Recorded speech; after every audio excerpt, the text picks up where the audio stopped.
Mana meni xotinim bitta bolali bo'lganimizcha urushib qolsak ketaman derdi. Hozir 4 ta bolamiz bor, ketavering gap. 5-6 ta tug'sa o'zingni haydab borar ekan-ey. Boring ketavering, uy-joy hamma narsa meniki. Boring ketavering. Yomon xijolat bo'lib ketaman ba'zida. Как будто meni olib kelishganda yor-yar aytib amakilarim. Paranjiga o'rab, ha? Tog'am chimildiqqa tashab chiqqanda, sabr qilib o'tir endi deb, ha? Ba'zida shayton aytadi, "Shat ketib o'raymi" deyman. Lekin o'ylab qolarsiz-da, ota-onam oldiga nima deb boraman?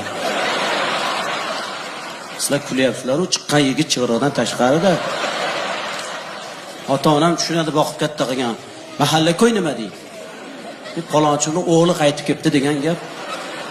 Yomon gap bu. Yana urushib qolsak, bola kimniki deysizlar, ayollar? Bola kimniki? Sizlarniki. Nima biz armiyadamidik? Meni kechilasizlar-ku ayollar. Bola erniki, erkakniki isbotlab beraman hozir. Cho'ttamizlar erkaklar? Isbotlab beraymi? Bola bizniki. Bankomatga plastik karta solasiz, ha? Pul tushadi. O'sha pul kimniki?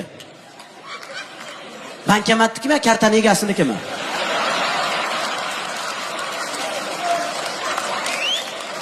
Kimniki? Aka siz ayting.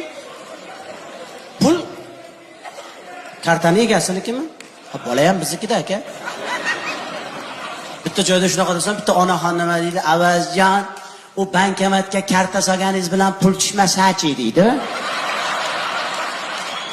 Boshqa bankomatga solamiz dedim.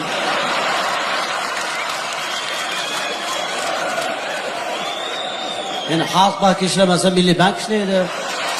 Ipoteka bank bor, bank ko'p-ku.